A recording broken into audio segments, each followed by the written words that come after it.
CM योगी का फैसला विपक्ष पर पड़ा भारी। एक्शन में योगी सरकार, विपक्षी खेमे में हाहाकार। फैसला ऐसा जो विपक्ष से न निगला जाए न उगला। साल 2022 में एक बार फिर से बीजेपी की सरकार बनी और योगी आदित्यनाथ सीएम बने तो बड़े बड़े माफिया और दबंगों ने माथा पीट लिया। वही विपक्ष चारों खाने चित हो गया। लेकिन ये कोई करिश्मा नहीं था, बल्कि पहले कार्यकाल में योगी सरकार की उपलब्धियों के एवज में यूपी की जनता की तरफ से योगी आदित्यनाथ को भरोसे का तोहफा था। साल 2017, तारीख 19 मार्च। जैसे ही योगी आदित्यनाथ ने सीएम पद की शपथ ली थी, वैसे ही अपने इरादे जाहिर कर दिए थे। शपथ लेने के कुछ दिन बाद गोरखपुर पहुंचे सीएम योगी ने अपराधियों और माफिया को चेतावनी दे दी थी कि सत्ता के संरक्षण में पल रहे गुंडे माफिया, अपराधी, लुटेरे, ये सब के सब मेहरबानी करके या तो उत्तर प्रदेश छोड़कर चले जाएं। अगर उत्तर प्रदेश में रहेंगे तो दो जगह होगी।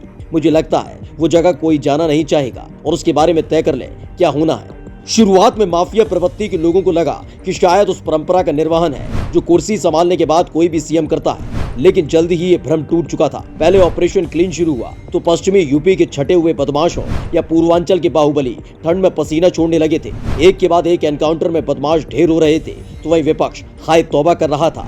सीएम सदन में हो या किसी मंच पर, उनकी एक ही भाषा है, ठोक दो। कभी पुलिस को समझ नहीं आता किसे ठोकना है और कभी जनता को नहीं समझ आता किसे ठोकना है। एक के बाद एक बदमाशों ने थाने में पहुंचकर सरेंडर करना शुरू कर दिया था, जिसके बाद योगी सरकार ने माफिया और बाहुबलियों की लगाम कसनी शुरू की और शुरुआत हुई माफिया से माननीय बन चुके पूर्वांचल के कई रसूखदारों से। बाहुबली मुख्तार अंसारी को पंजाब से बांधा लाया गया। मुख्तार अंसारी की संपत्तियों को कुर्क किया गया। मुख्तार अंसारी की काली कमाई से बनी इमारतों को ध्वस्त कर दिया। बाहुबली अतीक अहमद की संपत्तियों पर बुलडोजर चला दिया। अतीक अहमद और मुख्तार अंसारी के गुर्गों से परेड करा दी। एक के बाद एक हो रही कार्रवाई की वजह से माफिया तो बेचैन थे ही। जिस पार्टी से ये चुनाव लड़ते आए वो पार्टी वाले ज्यादा बेचैन उठे थे और फिर देखते ही देखते बुलडोजर एक्शन का प्रतीक बन गया और योगी आदित्यनाथ बाबा बुलडोजर के नाम से लोगों की जुबान पर चढ़ गए। शोधों का उतार दिया फितूर, आशिकी छोड़ने पर हुए मजबूर। पहले ही कार्यकाल में योगी आदित्यनाथ ने एंटी रोमियो स्क्वाड बनाई और गली मोहल्ले में घूम घूम कर बच्चियों से छेड़खानी करने वालों की क्लास लगाई।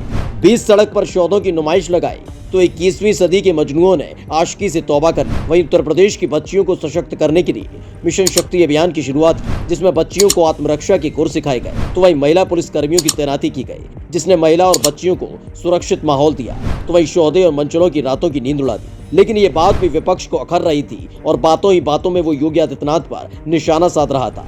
एंटी रोमियो स्क्वाड के नाम के सहारे योगी सरकार को निशाने पर ले रहे थे। लेकिन योगी आदित्यनाथ का अपराधियों के खिलाफ चलाया गया ये शस्त्र ब्रह्मास्त्र में बदल गया और जब साल 2022 में चुनावों का वक्त आया तो अपराधियों, माफिया, बदमाश और शोधों से तंग आ चुकी जनता ने योगी आदित्यनाथ पर भरोसा जताया और एक बार फिर से योगी आदित्यनाथ सीएम बने और जो काम पहले कार्यकाल में अधूरे रह गए उनको पूरा करने में जुट गए। Bureau report, India 7 now.